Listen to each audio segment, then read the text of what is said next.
Mesdames et messieurs, franchement, que dire? Que dire à part hier soir? C'était phénoménal, c'était incroyable.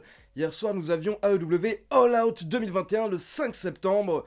Et on a eu un show mémorable avec énormément de bons matchs, mais surtout l'une des fins les plus incroyables de l'histoire du catch. Donc dans cette vidéo, comme d'habitude, je vais m'intéresser rapidement aux résultats, mais surtout, on va revenir sur la fin du show avec ces deux énormes débuts. Donc c'est parti pour info, lors du kick-off, lors du buy-in, on a démarré avec un match à 10 avec Orange Cassidy, Chuck Taylor, Wheeler Yuta, Jungle Boy et Luchasaurus accompagnés par Marco Stunt qui ont battu Matt Hardy, Mark Quinn, Isaiah Cassidy, Angelico et Jack Evans.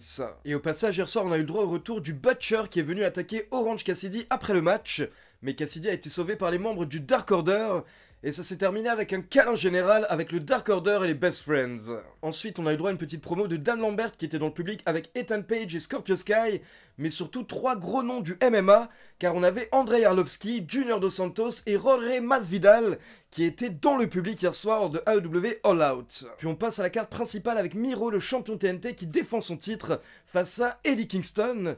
Et directement, on peut voir que la foule est surchaude, la foule était méga hype hier soir. Et on a directement commencé avec un très bon match, avec un Miro qui est au top actuellement. Miro est un monstre, Miro est une brute, il a l'air inarrêtable actuellement.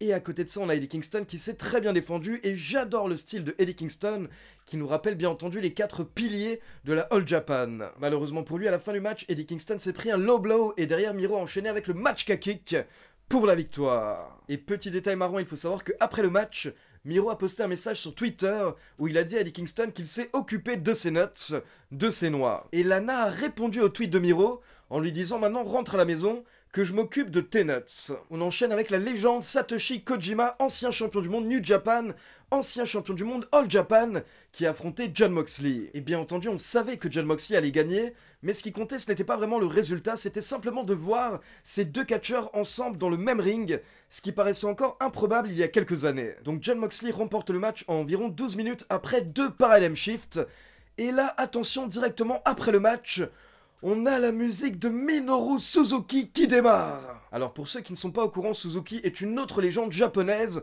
qui est connue pour être un vrai badass. Il faut savoir qu'il a fait du MMA dans sa carrière et il était très bon. C'est notamment l'un des cofondateurs de la Pancrase. Et personnellement, c'est l'un de mes catcheurs préférés, donc c'était un plaisir que d'entendre son thème hier soir, de voir la foule popper. Suzuki monte sur le ring et derrière, ça part en baston. Donc là, les deux catcheurs s'échangent des coups de poing, des coups de la corde à linge, des kicks, mais aucun ne veut reculer. Et au final, on a le droit du Suzuki classique qui nous porte un rear naked choke puis le Gotch style pile driver sur Jon Moxley. On a enchaîné avec un très bon match pour le titre féminin avec Britt Baker contre Chris Statlander.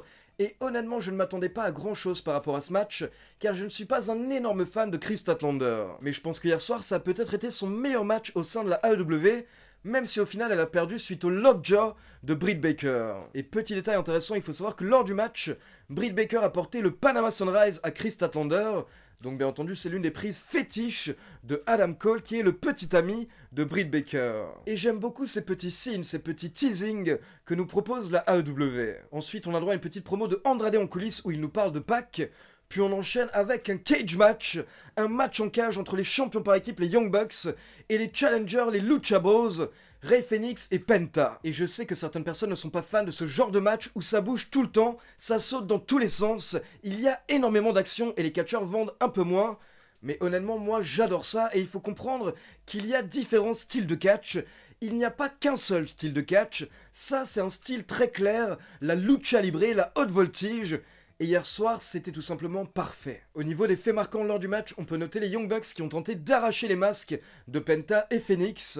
On a Phoenix qui est monté en haut de la cage pour sauter sur les Young Bucks. Et vers la fin du match, on a Matt Jackson qui a sorti un sac.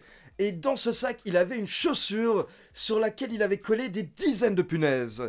Et pour info, il faut savoir que ce n'est pas la première fois que Matt Jackson fait ça, c'est quelque chose qu'il avait déjà fait sur le circuit indépendant il y a des années, et il avait utilisé ce genre de chaussures sur Candice LeRae lors d'un match par équipe à la PWG. Mais malgré ça, alors qu'ils étaient très mal en point, les Lucha Bros ont réussi à reprendre l'avantage, on a eu le droit à des énormes dives, puis un pile driver pour la victoire. Donc Penta et Phoenix, nouveaux champions par équipe AEW.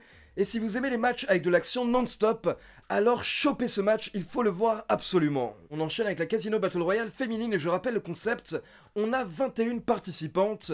D'abord on a 4 groupes de 5 et ensuite on a un joker, une wildcard qui est censée être une surprise. Et hier soir la surprise était Ruby Soho, aka Ruby Riott, qui a fait ses débuts à la AEW et en plus, elle a remporté le match, ce qui veut dire que prochainement Ruby Soho va affronter Britt Baker pour le titre féminin. On enchaîne avec Chris Jericho contre MJF, et si Jericho perd le match, il ne catchera plus jamais à la AEW. Et hier soir, encore une fois, la AEW a voulu jouer avec nous, donc d'abord, on a Wardlow qui tente d'intervenir, mais Jake Hager l'attaque. Mais derrière, on a MJF qui porte le Judas Effect à Chris Jericho, et il le couvre pour le compte de 3.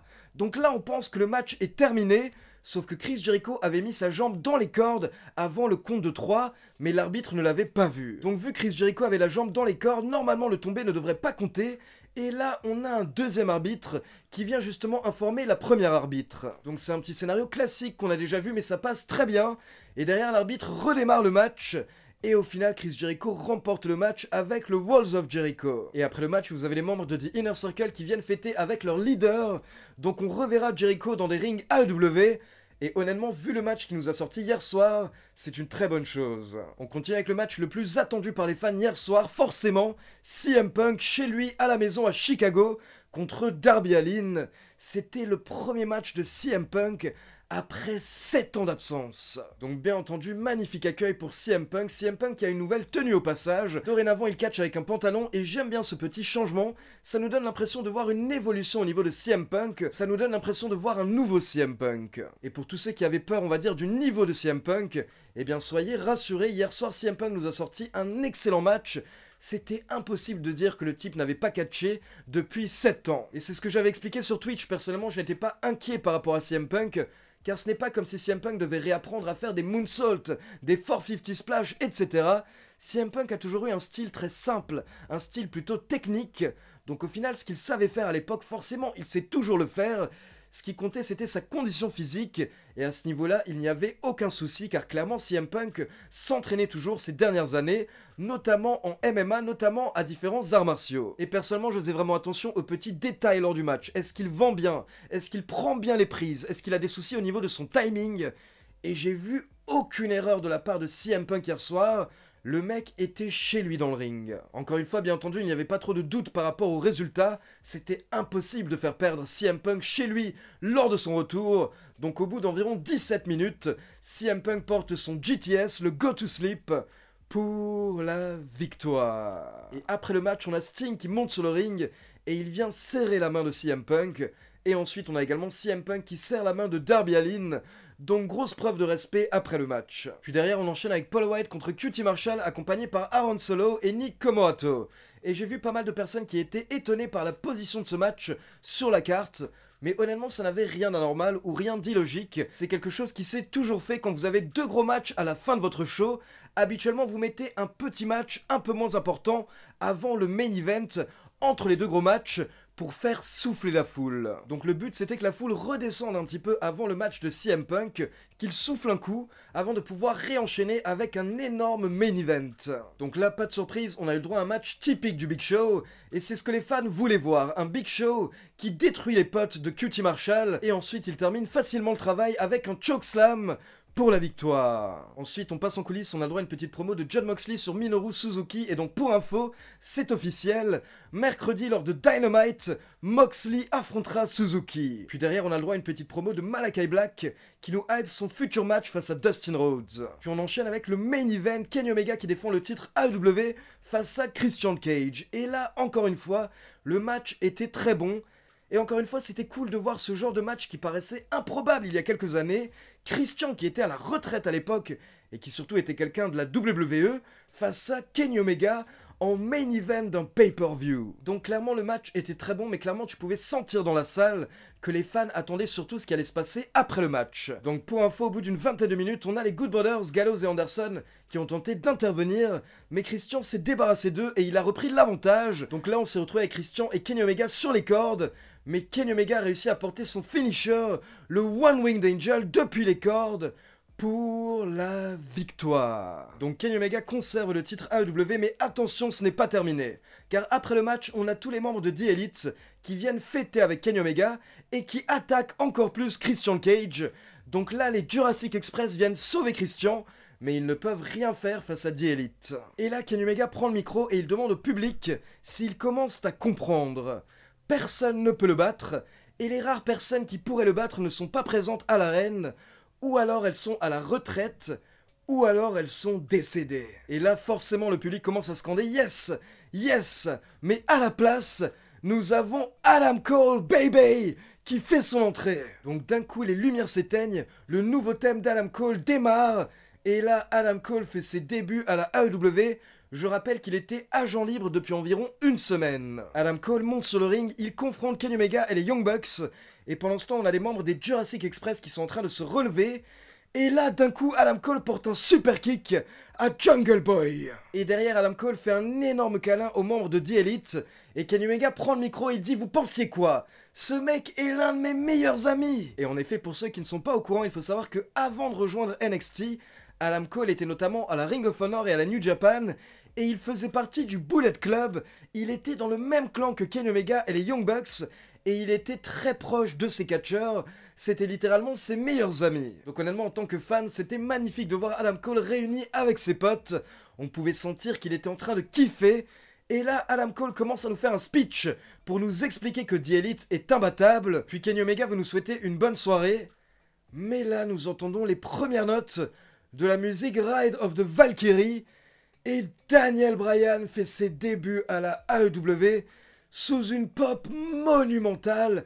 Le public était en train d'exploser. Et honnêtement, à vivre en tant que fan, c'était incroyable. J'ai ressenti des frissons, j'ai ressenti des émotions que je n'avais plus ressenties depuis des années devant un show de catch. Et mesdames et messieurs, vous savez que je suis le catch depuis plus de 20 ans. J'ai regardé des dizaines de fédérations, donc croyez-moi que je ne dis pas ça à la légère. Hier soir, la fin du show était l'un des plus beaux moments que j'ai vu de toute ma vie. Et en plus, tout était parfait. Le nouveau thème de Daniel Bryan est génialissime. Il y a un petit côté hip-hop, donc ça donnait vraiment l'impression de voir une méga star qui fait son entrée. Et puis merde, c'est Daniel Bryan. Le mec était tout de même dans le main event du dernier WrestleMania. Il monte sur le ring, et là on a le droit à un petit face-à-face avec Daniel Bryan, les Jurassic Express et Christian Cage face à The Elite. Et bien entendu, Daniel Bryan prend l'avantage, et le show se termine avec cette image de Daniel Bryan qui est en train de fêter avec la foule, qui est en train de scander AEW. Et croyez-moi qu'hier soir, si la foule était en train de gueuler, c'était vraiment par plaisir. C'était pas simplement pour faire les lèche-culs de la AEW, mais c'était pour les remercier, parce qu'ils étaient vraiment en train de nous proposer un produit incroyable. Sachant qu'en plus Tony Khan aurait pu attendre au niveau de ses différents débuts et les faire un par un pour essayer de les étaler au fil des semaines. Mais hier soir, il avait envie de marquer le coup et il avait envie de gâter les fans. Et c'était totalement réussi. Donc merci Tony Khan. Donc personnellement, tout ce que j'ai envie de dire, c'est que c'est incroyable le roster que s'est construit la AEW actuellement, avec CM Punk qui vient d'arriver en plus, Daniel Bryan et Adam Cole. Bien entendu, c'est la folie. Et petite précision, je l'appelle Daniel Bryan depuis avant. Mais bien entendu, il ne s'appelle plus Daniel Bryan, il a repris son ancien nom qu'il avait avant la WWE, c'est-à-dire Bryan Danielson, qui est pour info son vrai nom. Tout ce que je peux dire, c'est que maintenant je suis plein d'espoir en tant que fan de catch. J'ai tellement hâte de voir ce qui va se passer lors des prochaines semaines, lors des prochains mois, car là, on a des milliers de nouveaux matchs qui sont possibles du côté de la AEW. Et surtout, actuellement, le booking est parfait. Le booking est vraiment très très bon. Ce qui fait qu'hier soir, on n'avait pas vraiment de mauvais moments lors du pay-per-view. Et j'aimerais terminer avec une petite remarque. Sachez qu'ici, en tout cas, on n'est pas pro AEW, on n'est pas pro WWE. Donc s'il vous plaît, ne perdez pas votre temps à comparer les deux. Et ne me sortez pas des bêtises comme quoi la WWE est morte, etc.